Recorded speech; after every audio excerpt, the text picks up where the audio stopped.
Hi YouTube. Recently I was lucky enough to attend Bethesda's QuakeCon and get my hands on a demo of the upcoming mobile game Blades. Zork asked me if I wanted to do a little video detailing my experience with the game while he's on vacation, so here I am. Unfortunately I was not allowed to film my experience with the game due to copyrights and whatever. However, I can talk about the experience I had with it. So first and foremost, lore. This demo was exactly that. A demo. I got to play 1 out of 2 dungeons, castle or forest. I played the castle, and other than that it was probably an Imperial castle filled with resurrected Old Mary soldiers from the Great War. There was no lore at all in it. I have a feeling these dungeons are not a part of the game, but more a proof of concept, not intended to represent the actual story. They're probably just intended to show us the potential of the game. Then the game itself. Right off the bat, I must say, it plays pretty well. The gameplay is intuitive and fun in landscape mode as well as in portrait mode. The controls are, yeah, well, fine I guess. As you know, there are 2 ways to move around in the game, tapping where you want to go and on-screen dual sticks. In my experience, the on-screen dual sticks were the far superior option, and if there will be a possibility to play with controller on mobile, I think that will be the best way to play, as none of the on-screen methods feel like perfect. The combat is also simple and intuitive, and it's done by tapping, swiping and holding buttons. You have slash, block and some special magic abilities. All pretty standard, but the combat is fun and it's easily to master.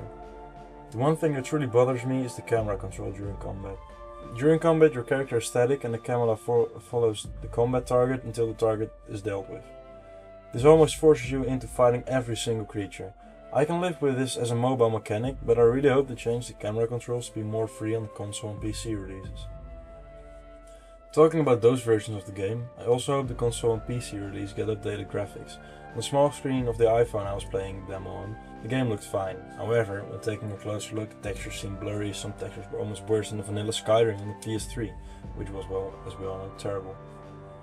I also worry for weaker phones and how they might run the game, as the iPhone X ran this game almost without hiccups. But not many people have a phone with that much horsepower. This will mean people will either not be able to enjoy the game or will get the game with significantly worse graphics. But I suspect Bethesda will think of a good solution for this problem, so I don't worry too much about it. With that said, the dungeon I played in the demo was fun, however it also felt a bit grindy and repetitive.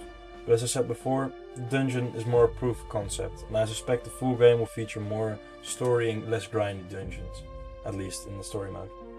As the dungeon I played was simple, walk, tap, walk, fight, walk, break a pot and collect something and walk again.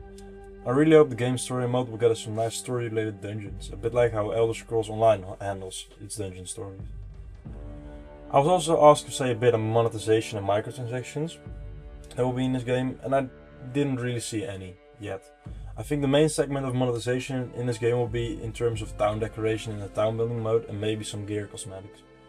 I have to say that after about 10 minutes with the game, that Todd Howard, he was right at E3. This looks and feels like a pure Elder Scrolls experience. It's not like any previous Elder Scrolls game. If anything, I would compare it to Elder Scrolls Online and the first Elder Scrolls, Arena, as the procedurally generated dungeons remind me of Arena, with the linear story and dungeon gameplay we will mostly reminds me of all the Elder Scrolls Online dungeons. However, I feel like this game will definitely need a bit of story, good story, dungeon design, and a good working PvP mechanic in the arena to make this game truly a great one.